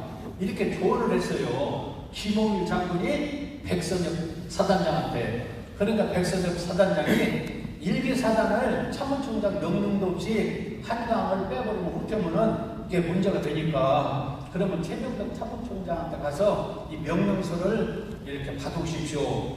가만히 들어보니까 명령서가 있어야 되더라고. 원래 김홍일은 최병덕 참모총장 고문이었어요. 전쟁 지도위원. 그래서 이제 집차를 타고 이제 육군본부 가서 최병덕한테 지금 인사단은 쌍을 잘하고 있고 무기도 다 있으니까 후퇴명령 내려주라. 내리면 서울 점령하는데 후퇴명령 내려야지 안 내려서 만약에 한국에 폭파되면은 인사단은 다 점령한다. 그러니까 명령서를 써주라. 써줬겠어 안 써줬겠어요? 안 써줬어요. 그리고 후퇴를 대고 김은일 장군이 최병덕한테 막 전화를 피다 대고 저 백서점한테 후퇴라고 이렇게 명령을 내려주시오. 그것도 안 내리고 그냥 내려갔어요. 그러는데 28일 날 아침 10시에 백선희배가 무산까지 북진하라 하다가 이렇게 10시 지나서 1시경에 이민군이 서울 점령을 알게 됐어요. 그래서 2시에 이제 한강을 넘는 거예요. 넘었는데 이미 한강이 끊어지고 그 다음에 뭐 그냥 물이 많고 준비가 안 돼가지고 넘다가 다 죽었는데 지금 저 백선엽 장군은 잘못한 것이 뭐냐면은 지금 저 인민군 3사단이 미아리 수유리에서 싸우고 있는 전황을 알았거든요. 그러면 28일 날 서울이 점령된다는 걸 알았으니까 3개 연대 중에서 2개 연대로 받고 1개 연대로 포를 다 빼서 27일 날 저녁에 이제 부활을 하고 그 다음에 1개 연대로 받고 1개 연대가 넘어가고 그 다음에 마지막으로 3개 연대가 넘어가고 그랬으면은 포가 15문이에요. 곡사포가. 그리고 박격포, 그 다음에 뭐, 대전석포가 그냥 200문, 300문 돼요. 그러면 천호동에서 김포까지 쫙 일사단이 방을 했으면 인군이 한군을 넘지를 못해요. 그리고 이제 유해군이나 매관하고 와서 보니까, 국군이 싸움을 굉장히 잘하고 있구나.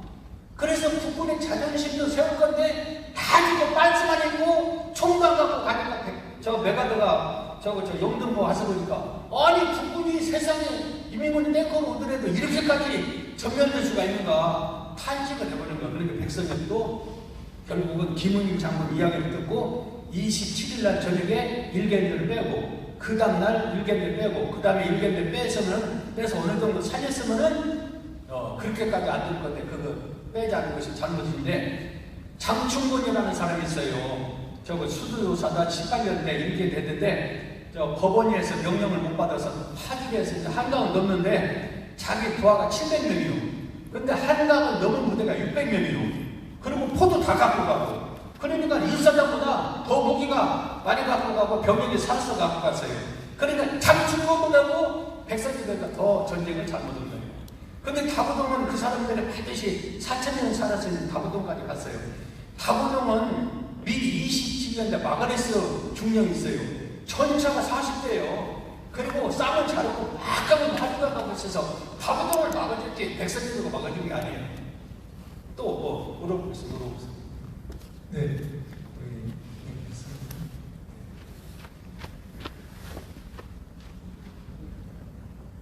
오늘 강의 잘 들었습니다. 감사합니다, 박사님. 근데 지금 좀 헌법재판소에 소원을 내시고 계신 상태고 기다리신다고 하셨는데, 지금 탄핵 같은 경우도 헌법재판소에서 통과가 되는 이런 지경인데요. 저희가 할 수 있는 게 지금 기도도 하고 또 할 수 있는 게 있다면은 청와대 청원이라든지 해서 제주 사상 특별법에 대해서 저항하는 진상을 하는 것에 대해서 좀 청원할 수 있는 방법은 없습니까? 그래서 이제 제가 이제 청원을 하려고 준비를 다 하고 생각했는데, 청원을 하게 되면은 헌법재판소 판사들 이제 재판하는데 관여를 하는 것이 돼버려요. 쉽게 얘기하면 간섭을 하는 것이 돼버려요. 그러면은 헌법재판소 재판관들이 좀 좋지 않게 생각을 할 것 같더라고요. 그래서 청원을 지금 안고 있죠. 그래서 어쨌든 판사들이 예수님께서 좀 도우셔서 판결을 잘하도록 좀 도와주십시오. 이 기도에는 방법이 없을 것 같아요. 그래서 기다리는데, 이게 이제 헌법재판소는 이걸 이제 공개적으로 지금 헌법재판소장하고 판사 2명, 3분이 주심이 돼가지고 이제 검토를 하고 있거든요. 그런데 이것을 12명에 회부하면은 재판에서 이길 수가 있어요. 근데 이 3사람이 각하시켜버리면 재판에 치죠. 그런데 자료를 자꾸 갖고 오라고 그래, 날 보고.